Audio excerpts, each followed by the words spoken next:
Bonjour à toutes et bonjour à tous. Je suis heureuse de vous retrouver pour une vidéo concernant la présentation d'un jeu. Ça faisait un petit peu longtemps que je n'en avais pas fait. Voilà donc un oracle, les chemins de Qumran. Voilà. Donc c'est un oracle qui est édité par les éditions Guy Trédaniel plutôt. Les auteurs Sarah Le Chevalier, Cyr Blondin et Géraldine Bindi. Voilà. Donc en fait c'est un jeu qui se veut être un jeu de cartes d'auto-guérison et d'introspection. Alors, donc c'est une grosse boîte cartonnée. Voilà. Avec un livre assez conséquent puisque nous avons quand même 190 pages. Alors, le livre est très très joli à l'intérieur, je vous montre. Voilà, vous voyez, ça fait un peu style parchemin. Voilà. Et après, nous avons les cartes. Donc moi, j'ai remis dans le pochon. Donc avec un pochon qui est dédié, qui est prévu dans la boîte. Alors, en tout, nous avons 111 cartes. C'est vrai que ça fait quand même quelque chose. Alors, des très jolies cartes. Les reliées avec une en doré. Décidément, j'ai du mal à trouver mes mots aujourd'hui. Voilà. Alors, donc je vais vous lire un petit peu ce qu'il y a au dos de la boîte. Inspiré des guérisons spirituelles traditionnelles, notamment christiques, comme l'indique le nom Qumran, en référence au manuscrit de la mer morte, mais également chamanique. Ce coffret vous aidera à vous relier à votre maître intérieur. Grâce aux 111 cartes spécialement créées par l'artiste Cyr Blondin, réparties en 3 catégories, les questions, les obstacles, les ressources, et un livre explicatif, vous découvrirez une infinité de chemins possibles qui pourront vous mener à qui vous êtes vraiment. Chaque carte représente une invitation à vous guérir, à vous respecter profondément, ainsi à vous ouvrir à votre vraie dimension. En trouvant des réponses aux questions que vous vous posez plus ou moins consciemment, vous allez vous libérer des obstacles intérieurs, découvrir des ressources, nourrir et déployer votre étincelle divine. Ce coffret vous encourage à prendre les rênes de votre vie, à devenir acteur à part entière de votre évolution. Des enseignements précieux et un outil d'éveil et de guérison intérieure. Ingénieure de formation, Sarah Le Chevalier est guérisseuse, artiste et créatrice d'outils d'accompagnement et d'auto-guérison. À la croisée des chemins entre psychologie, coaching et guérison traditionnelle, chamanique et christique. Voilà. Alors, je vais vous montrer les cartes. Alors, donc, les cartes en fait ont un dos qui change selon la thématique, qu'il s'agisse des questions, voilà, qui sont en mauve, les obstacles qui sont en bleu et les ressources qui sont en brun. Voilà. Donc, par contre, dans les domaines, on va dire, des questions et des ressources, on a à peu près le même nombre, à peu près le même nombre de cartes. Par contre, au niveau des obstacles, voilà, là, il y en a, on va dire, 3-4 fois plus. Hein. Voilà. Alors, on va regarder maintenant, carte par carte. Donc, c'est 111 cartes. Alors, je vais peut-être pas toutes vous les montrer parce que sinon la vidéo va durer 3 heures et puis ça gâcherait peut-être votre... je vais vous laisser quand même un petit peu de suspense de découverte hein, si vous décidez à acheter le jeu. Voilà, donc je vais vous montrer quelques cartes. Donc vous voyez à chaque fois vous avez la carte, vous avez l'appellation en dessous. Donc là en l'occurrence vous avez l'écoute. Voilà. L'envie, la décision, la joie, le plaisir. Voilà, vous voyez, donc c'est des cartes avec des couleurs voilà, différentes selon l'intérieur. Là, on a du bleu, le lâcher-prise. Voilà, là on a du vert avec un très joli coquelicot, la nature. Voilà, donc ça ce sont les cartes des ressources. Vous avez donc aussi donc, les cartes de la question, donc avec une question qui est posée sur la carte. Donc là en l'occurrence, quelle réalité fuis-tu? Quel est ton tourment exactement? Quelle décision peux-tu prendre? Vous voyez, donc à chaque fois, c'est dans des domaines.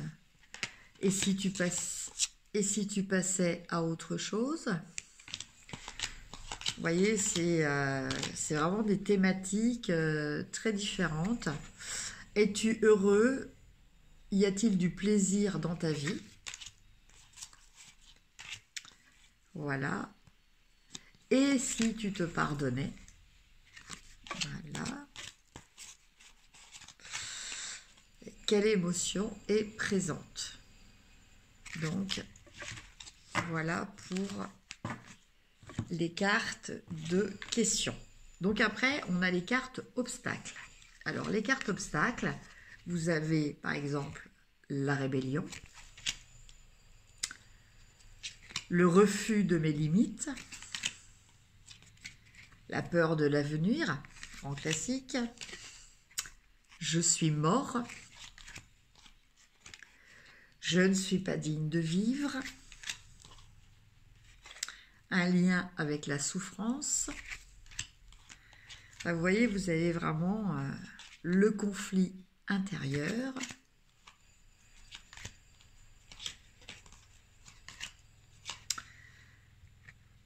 La peur du monde de la réalité. Voilà, enfin vous voyez, c'est je suis nul. Ça c'est ça c'est un obstacle qui est très très fréquent. Le juge. Voilà. Donc en fait, c'est un jeu qui est très intéressant parce que en fait, il va nous permettre déjà vraiment de déterminer de par le choix de certaines cartes, la problématique avec ces obstacles, ces ressources. Donc ça nous permet de traiter vraiment une problématique dans sa totalité, quoi. En fait, on n'a pas juste une problématique qui est exposée, et puis après, c'est à nous de trouver les ressources. On est déjà aiguillé sur des solutions possibles, parce que c'est toujours pareil, hein, voilà, vous avez toujours votre libre arbitre, hein, j'insiste toujours là-dessus. Alors, le livre, lui, donc est composé, alors dans le sommaire, l'appel de l'auto-guérison, donc le principe, la genèse du jeu, une première partie, les principes du jeu.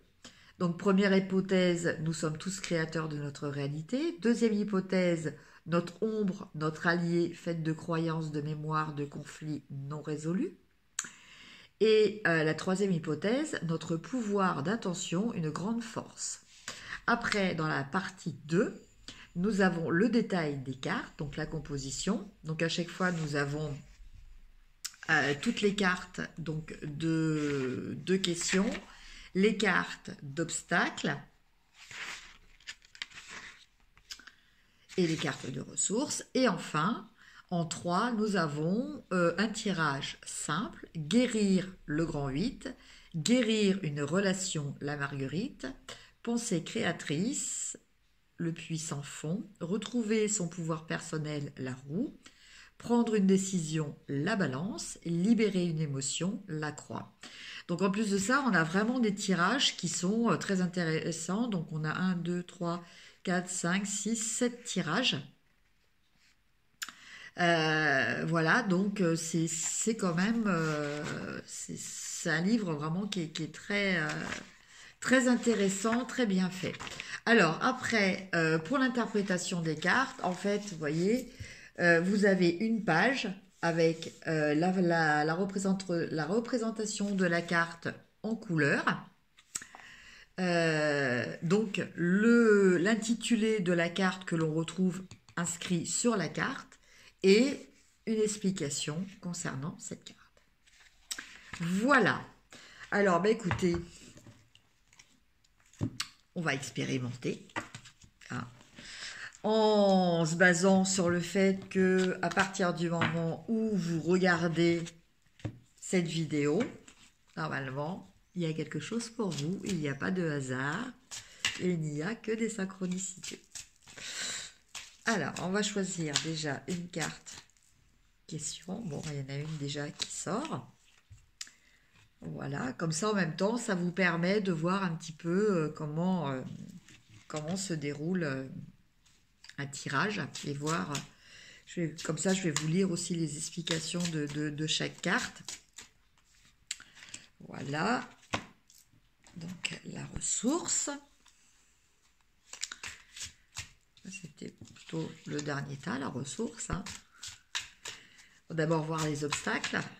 Comme ça, on comprend beaucoup mieux la ressource après.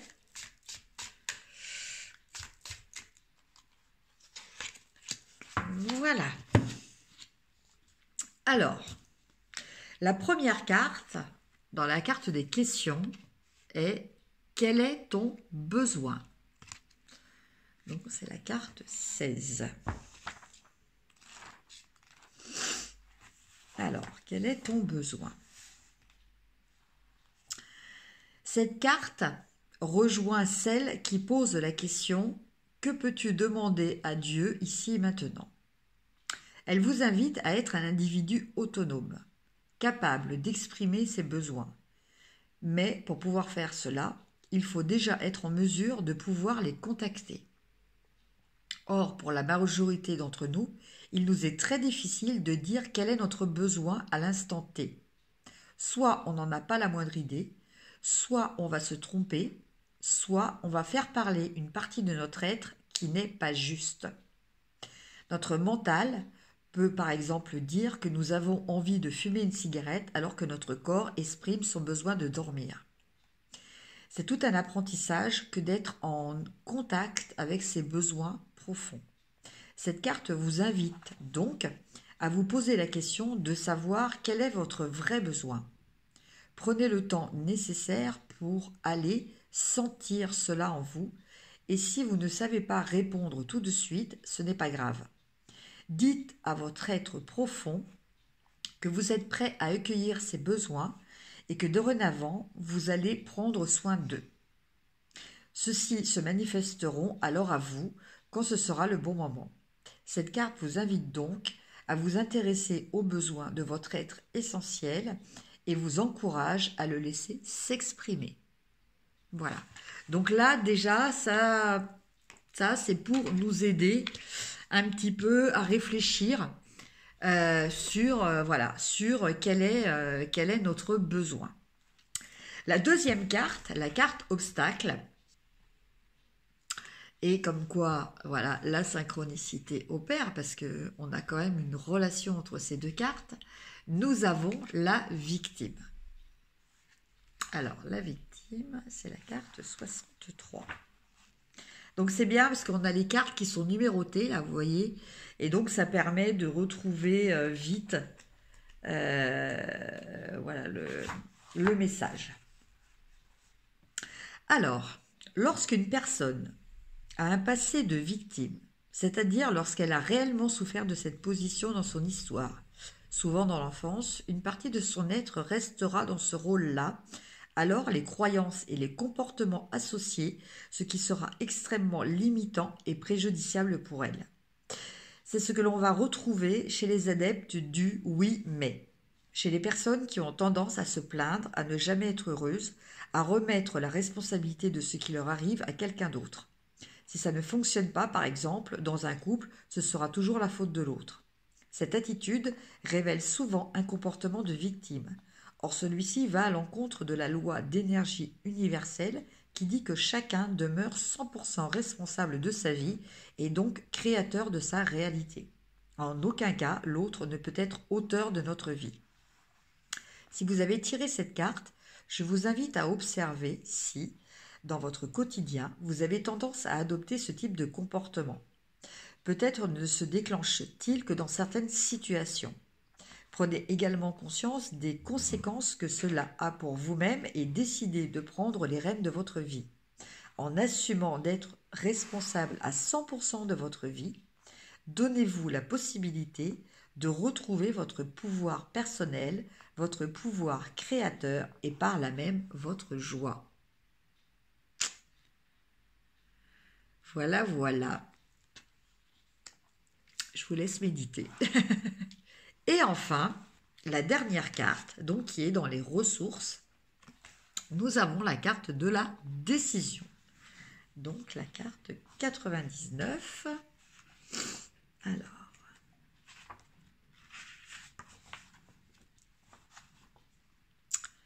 La vie est faite d'une série de chemins qui se croisent, se séparent. Régulièrement, nous nous trouvons à un embranchement de notre vie avec plusieurs options possibles, situations qui génèrent souvent chez nous de l'angoisse. Vais-je prendre la bonne décision? Que va-t-il se passer si je me trompe? En tant qu'être complexe, nous pouvons imaginer plusieurs personnages à l'intérieur de notre être, chacun ayant ses propres intérêts, ses besoins, son caractère, ses blessures et ses croyances. Face à ces embranchements que la vie nous propose, l'enjeu est de mettre toutes ces parties en accord les unes avec les autres. Il n'y a donc pas de bonne ou de mauvaise décision dans l'absolu, mais des décisions avec lesquelles nous serons plus ou moins alignés, pour lesquelles nous aurons obtenu ou pas un consensus intérieur. Prendre une décision demande donc du temps, celui nécessaire à l'harmonisation des différentes dimensions de notre être. Ne pas prendre de décision, c'est rester dans un état intérieur de conflit. Il vaut donc mieux vous mettre en état de prendre une décision plutôt que d'attendre que cela se fasse pour vous. Vous décidez, c'est vous unifier. Voilà. Donc vous voyez, en tout cas moi personnellement, hein, je trouve que c'est un jeu qui est très riche, qui est très parlant. Alors effectivement, il y a cette résonance un petit peu religieuse. Après, voilà, pour certains c'est Dieu, pour d'autres c'est l'univers, pour d'autres ça va être voilà des forces divines autres. Je pense qu'il ne faut pas rester vraiment attaché à la terminologie et voir, voir ça sous l'aspect dogmatique, hein, surtout pas. Moi, la première, je ne supporte pas tout ce qui est justement dogmatique, hein, les obligations, voilà, ce qui est censé être et nous imposer une réalité que l'on ne perçoit pas comme telle. Donc là, après, libre à vous de réadapter selon vos croyances personnelles. Mais en tout cas, je trouve que quand même c'est un jeu qui est très intéressant. La première fois que j'ai tiré des cartes pour moi, Voilà, il n'y avait aucune question. J'ai dit, bon, je me lance. Et j'ai vraiment été très, très surprise des cartes qui sont sorties, puisque en réfléchissant un petit peu, j'étais dans une thématique que je refusais peut-être de voir. Donc c'est un jeu qui va quand même vous mettre face à certaines de vos réalités. Et là, c'est un jeu qu'il faut accueillir, qu'il faut prendre avec beaucoup d'humilité et essayer d'avoir du recul et le plus d'objectivité pour admettre, hein, parce que c'est pas toujours évident d'avoir l'impression qu'on nous met le nez dans nos problématiques, mais on en a tous à régler.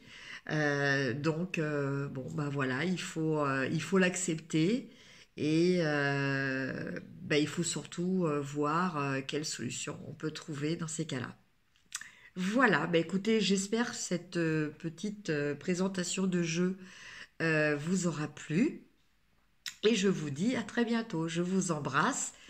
N'oubliez pas de liker, de mettre un petit commentaire, ça me fait toujours plaisir, et de partager. Merci, au revoir.